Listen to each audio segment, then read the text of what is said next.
yang di merge data tadi yang udah kita split by region gitu ya, dengan data SLA days, data ini yang tadi kita load gitu ya. Itu kita merge on itu maksudnya kita mau nge-lookup mereka berdasarkan kolom apa gitu, berdasarkan kolom city district pairing tadi.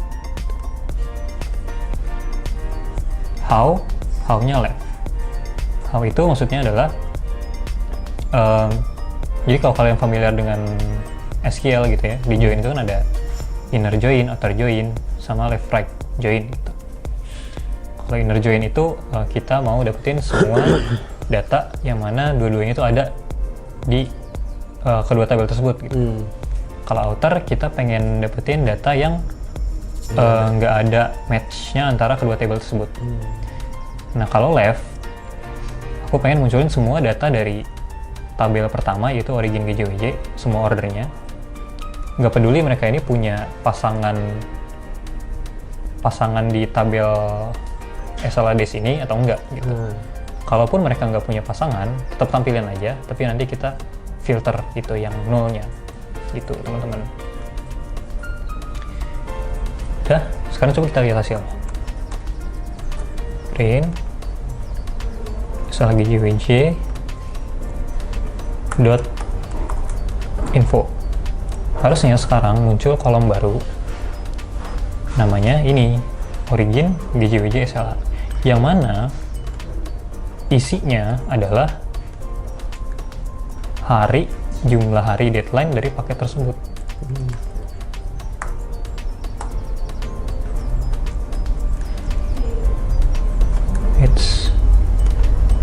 Kita copy dari sini.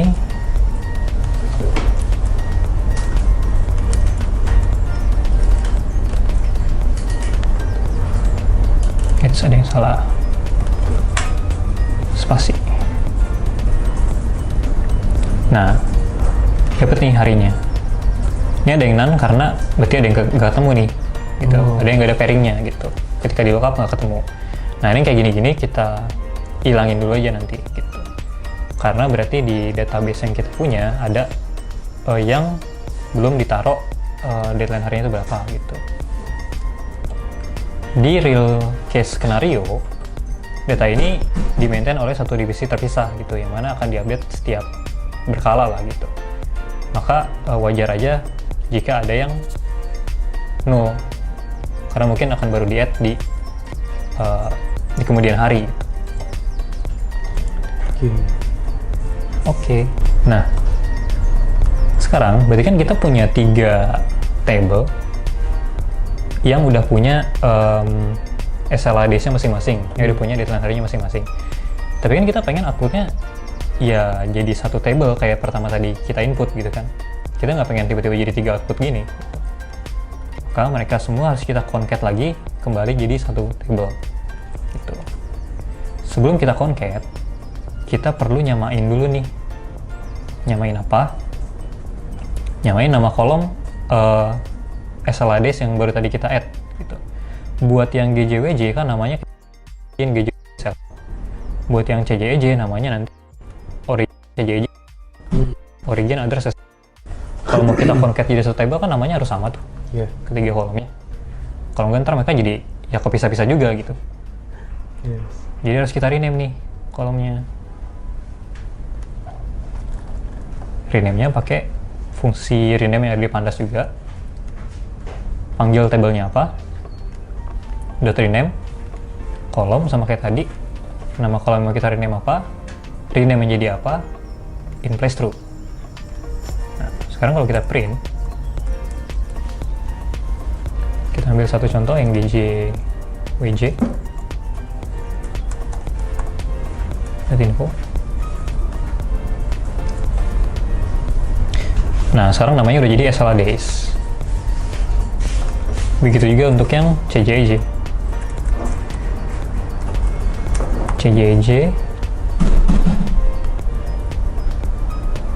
Nah, sama dia juga jadi SLA days. Udah sama semua, baru bisa kita concat.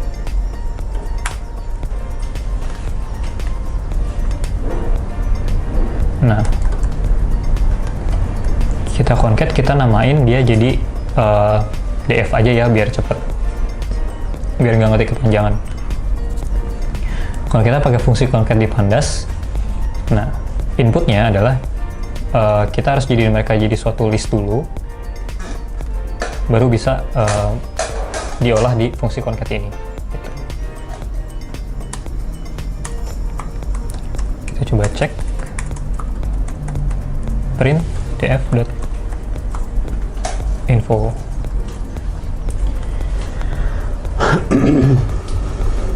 Oke, aman ya, nggak ada error. Sekarang ketiga table tersebut udah jadi satu lagi, gitu. Udah nggak kepisah-pisah lagi. Setelah itu apa? Kita kan udah nemu deadline hari untuk setiap paket nih. Jadi sekarang tuh kalau aku kasih gambaran gitu ya, tabelnya tuh sekarang bentuknya kayak gini nih. Nah, ini adalah SLA days kayak gitu.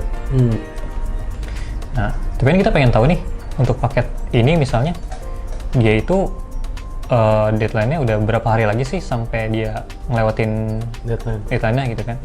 Kita perlu aging-nya. Paket ini umurnya udah berapa hari gitu. Apakah udah 7 hari udah lewat atau masih 1 hari baru dibikin, masih 3 hari gitu. Kita perlu itu. Cara tahunya gimana? Cara tahunya kita ambil kolom ini namanya start clock date. Ini adalah kolom yang jadi patokan gitu ya, bahwa paket itu baru pertama kali diproses gitu ya. Pertama kali diproses tanggal 7 bulan Maret nih berarti. Gitu. Nah, sampai ke hari ini gitu ya, dia udah berapa hari? Kalau udah lebih dari 6, berarti dia udah lewat deadline. Gitu. Jadi, logiknya adalah untuk ngitung aging, tanggal hari ini dikurangin kolom ini, dikurangin start clock date, sesimpel itu. Nah, sekarang itu kita lakukan di Python.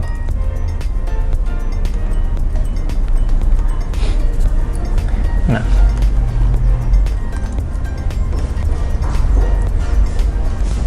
kita sebelum kita bisa ngurangin harinya gitu ya, kita perlu format dulu datanya. Kenapa? Karena kalau kita lihat di sini kan dia ada t-nya gini nih, nggak jelas nih. Itu apa tuh, Mas? Nah, ini tuh sebenarnya formatting untuk datetime yang ada di database kita. Gitu. Itu ada, jadi spasinya tuh ditaruhin kayak gini. Gitu. Nah, kita nggak perlu kan sebenarnya kayak gini. Kita cuma perlu tanggal dan jamnya. Jadi kita harus panggil fungsi Pandas yaitu toDateTime buat ngubah dia dari string jadi datetime. Kemudian kita taruh juga format datetime yang kita mau itu seperti apa gitu. Setelah ditaruh kayak gitu, nanti kalau kita print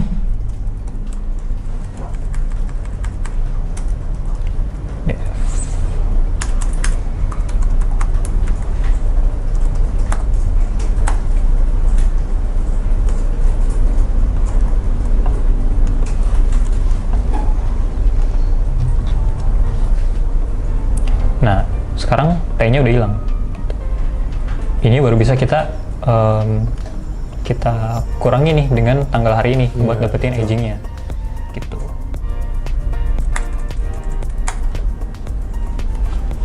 Tapi kita harus bisa dapetin juga tanggal hari ini tuh tanggal berapa gitu. Caranya, aku bikin kolom baru, aku namain current date gitu ya. Nah, sebenarnya buat dapetin tanggal hari ini, kita pakai sintaks datetime now. Kayak gini, wait. Date time dot now. Sebenarnya kayak gitu.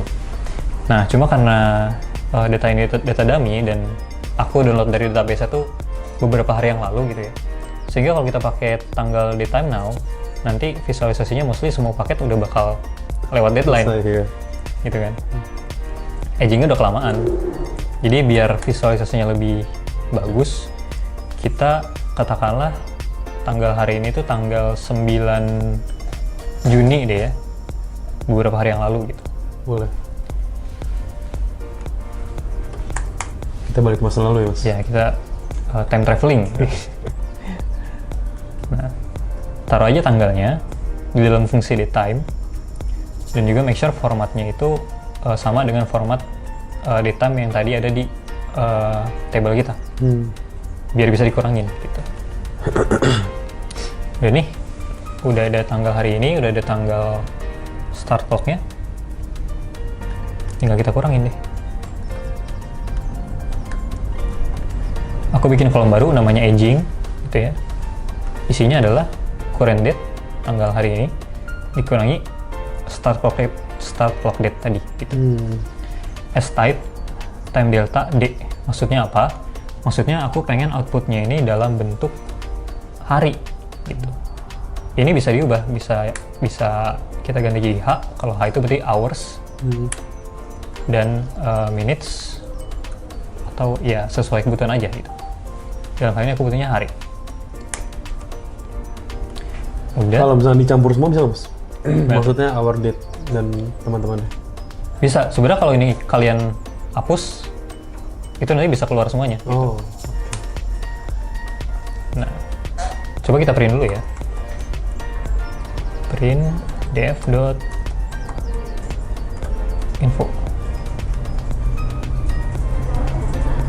It's the time event.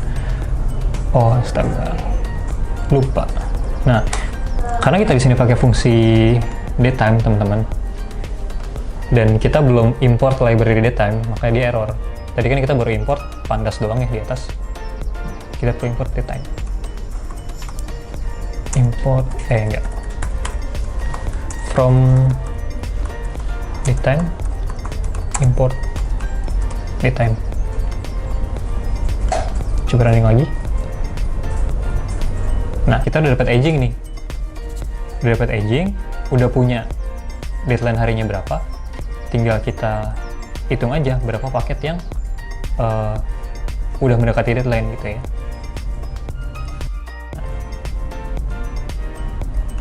Tapi sebelumnya kita ubah dulu si kolom SLA days ini, kita make sure bahwa dia itu bentuknya angka ya, bukan string gitu.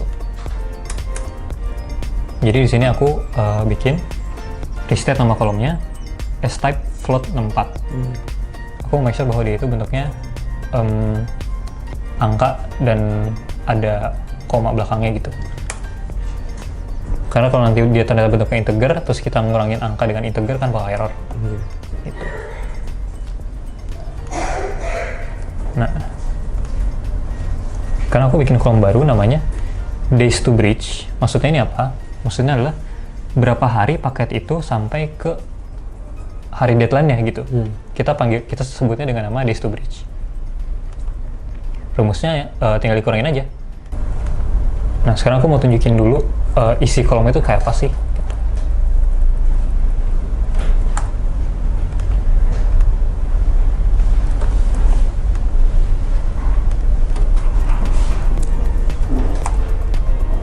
Taruh ini, kita panggil juga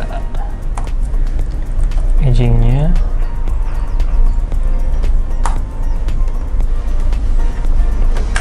Oke. Nah, sekarang isinya kayak gini nih. Paket ke-1 deadline-nya itu 12 hari. Sementara dia umurnya udah 54 hari nggak nyampe-nyampe gitu. Waduh. Maka dia udah minus 42 hari dari deadline-nya gitu. Kalau yang kayak gini, deadline 26 hari. Tapi dia baru 3 hari nih, 3 hari yang lalu bisa dibikin. Nah, berarti masih ada 23 hari nih sampai deadline. Aman. Gitu. Ini kemana Mas yang 23 hari? Yang 23 hari ini kemana? Bentar. Oh, ini raw 496. Ya, nggak apa-apa, skip aja Mas, itu bercanda. Oke. Next apa nih Mas? Oke. Biasanya yang 23 hari ini yang dia jauh sih destinasinya. Lintas pulau biasanya. Oke. Kalau yang kayak misalnya Jakarta Papua Bandung nggak bisa jadi. Enggak, Papua bakal lebih lama lagi mas. Kira-kira berapa lama Mas? Papua? Sebulan? Ya sekitar segitu ada. Oke. Oke.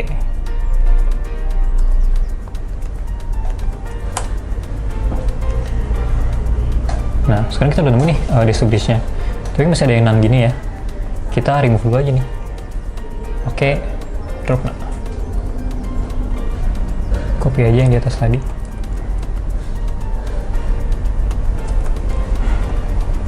Nah, place through, masih running. Ada error nggak? Oke, nggak ada error, aman. Nah,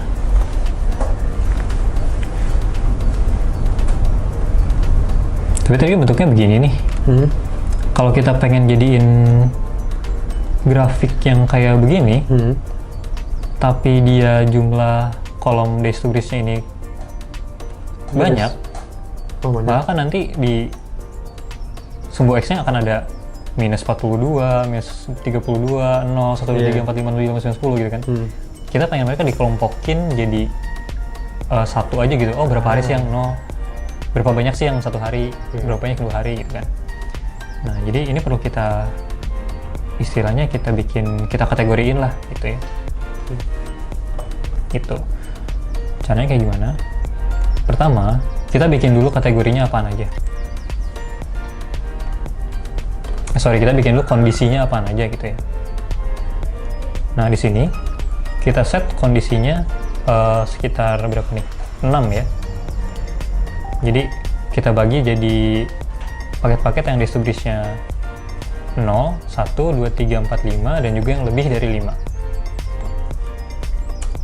Untuk yang udah lewat deadline itu kita dalam kasus ini kita abaikan aja ya, karena kita fokus ke paket-paket yang masih bisa kita kejar lah, bisa kita push untuk cepat selesai gitu.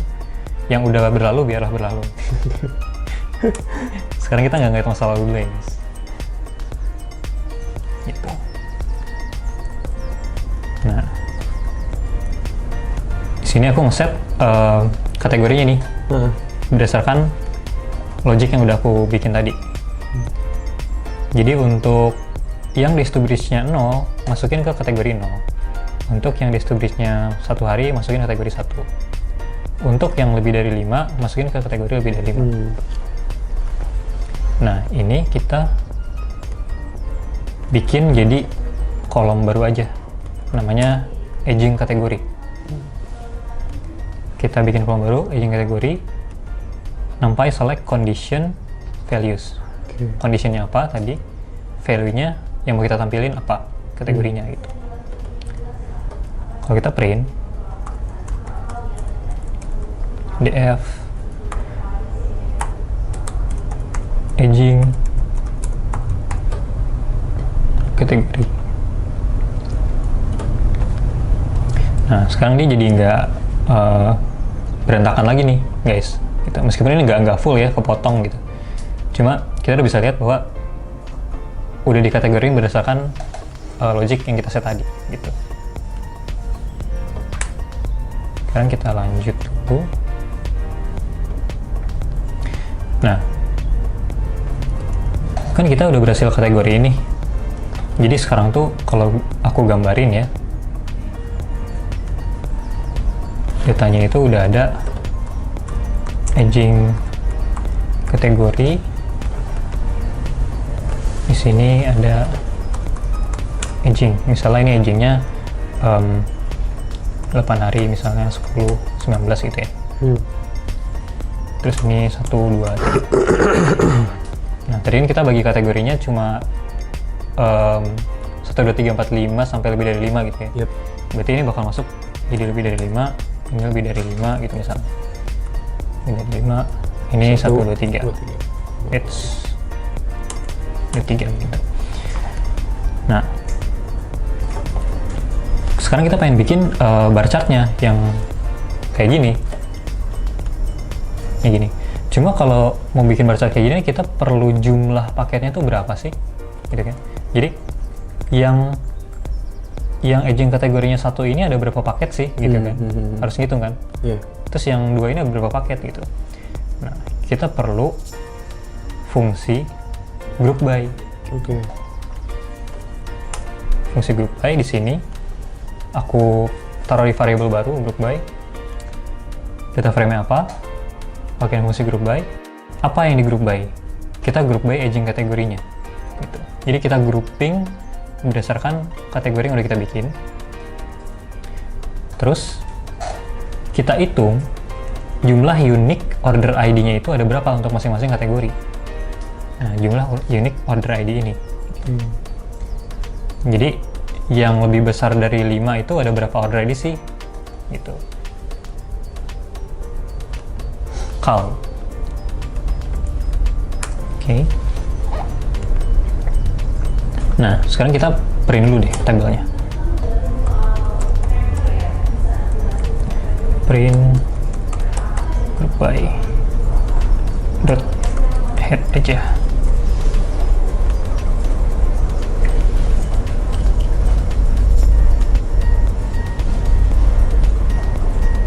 Nah, outputnya kayak gini nih teman-teman. Jadi kecil nih. Kenapa? Ya karena kita cuma grouping berdasarkan kategori yang tadi udah kita bikin. Jadi yang 0 hari ada 313 order ID, yang 1 hari ada 66 gitu. Nah udah kayak gini ya udah kita tinggal plot aja jadi sebuah bar chart. Gitu. Kita plotnya pakai apa? Kita plot pakai library namanya matplotlib. Import dulu.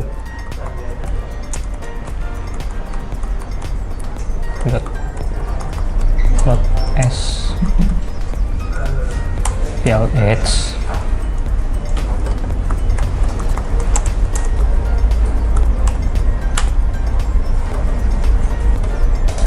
matplotlib.py plot s plt. Oke. Nah, terus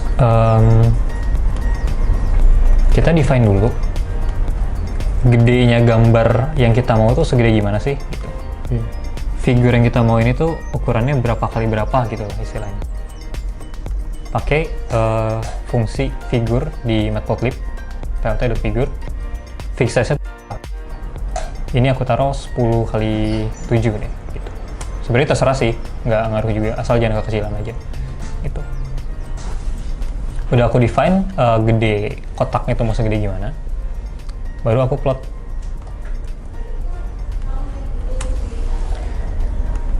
sama panggil fungsi plt-nya jadi apa? Jadi bar chart. Nah, sumbu x-nya ini apa? Sumbu x-nya agent kategori. Sumbu y-nya apa? Sumbu y-nya order ID. Warnanya merah.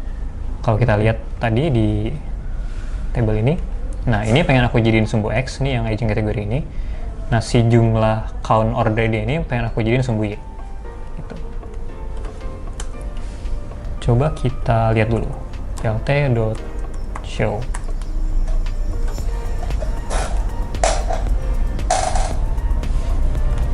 Nah, keluar nih. Tapi nggak informatif, teman-teman. Oke. Karena ya sumbu x-nya ini apa, sumbu y-nya apa, buat orang yang baca kan bingung ya. Ini konteksnya apa nih? Judulnya juga nggak ada gitu kan.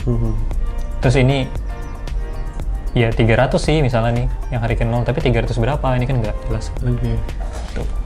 Nah, kita perlu bikin dia lebih informatif. Caranya gimana, Mas?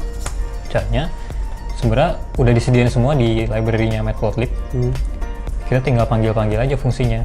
Contoh, aku pengen tambahin grid dulu deh biar lebih rapih gitu ya. Kita tinggal ketik plt.grid. Penting juga ya kerapihan ya. Tuh. Karena user itu kan dia banyak juga kerjaannya ya, pusing, ntar ngeliat grafik kita, makin pusing gitu kan. Jangan dibikin pusing guys, kasihan. Nah, oke. Ada gridnya nih, lebih enak dilihat. Terus kita tambahin label dulu deh. Kita tambahin label di sumbu x dan y. Gue tambahin di sumbu x, plot x label. Terus kita mau kasih nama apa? Buat di sumbu Y sama, bedanya dia perintahnya Y label.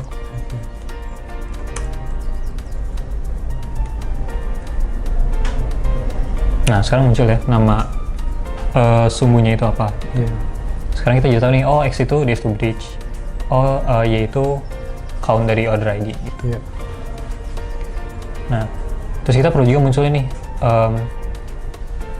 angka eksaknya di atas si bar ini berapa gitu kan, biar kita tahu ini 50 berapa nih, terus ini 300 berapa nih gitu. Nah caranya itu pakai perintah namanya bar label, sama panggil matplotlibnya plt dot bar label, terus inputnya kita taruh grafik kita namanya apa. Di sini gua kasih nama graph. Nah terus label apa yang mau kita tampilin? Oh kita mau tampilin kolom order ID tadi sebagai labelnya gitu. Kita mau nampilin angka yang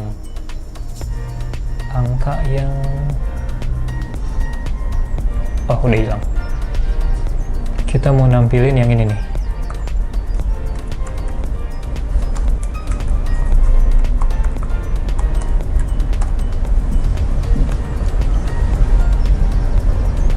Nah kita mau nampilin angka yang ini nih, 313, 66, 49 itu. Kita pengen tampilin di atas barnya. Nah tadi karena kita udah masukin perintah bar label, muncul nih jadinya 313, 66, 49. Jadi kita tahu angka eksak itu berapa. Tinggal tambahin judul grafik deh. Sama gampang juga, saya tinggal panggil fungsi title, kasih judulnya apa. Sini gue kasih judul automated bridge calculation, keluar judulnya. Nah dan jadilah grafik yang kita mau gitu. Nah dari sini user udah bisa lihat nih, oh berarti di hari ini, anggaplah hari ini gitu ya, kita punya 66 paket yang besok tuh udah bakal deadline gitu. Oh ada 49 paket yang 2 hari lagi bakal deadline gitu. Nah di real life use case skenario nya sebenarnya ini lebih kompleks teman-teman. Cuma aku ceritain aja biar lebih tahu gitu ya di real life nya kayak gimana. Nah kalau tadi kita ngeload data dari Excel lokal gitu ya, which means dia nggak real time.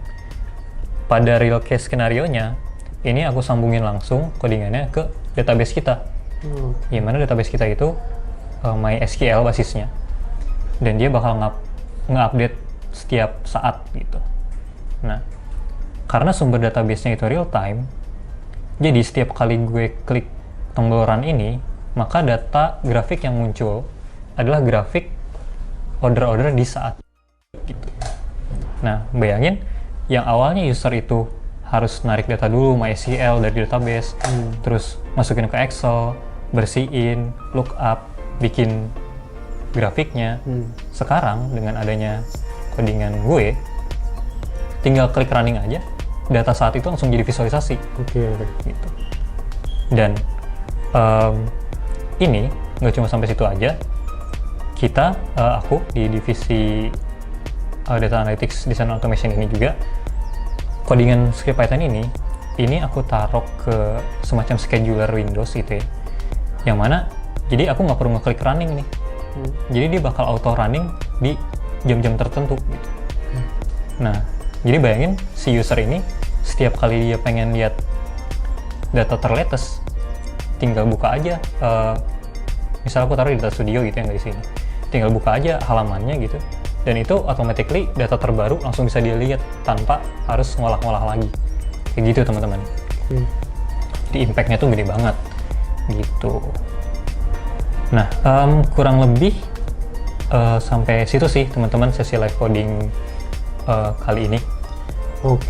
Nah misalkan nih sobat algoritma yang nonton pengen jadi bagian dari Ninja Express, gimana tuh mas caranya? Nah, kalau kalian pengen ngepoin Ninja Express dan pengen jadi bagian dari kami, kalian bisa masuk ke Instagram kita @liveasninjas_id, atau bisa cek LinkedIn kita di Ninja Express, atau bisa juga buka website karir kita di Ninja Express juga. Bisa dilihat di bawah sini ya nanti. Gitu. Oke. Ya, Ya, thank you banget nih Mas Andi atas sharingnya dan live codingnya juga. Semoga Sobat Algoritma makin semangat nih Mas belajar data. tuh. Oke, buat kalian yang nonton jangan lupa like, komen, dan subscribe, dan share video ini ke teman-teman kalian ya. Sampai jumpa lagi di video berikutnya. Bye-bye. Bye-bye. Jadi Talenta Data bersama Algoritma. Kunjungi www.algorit.ma.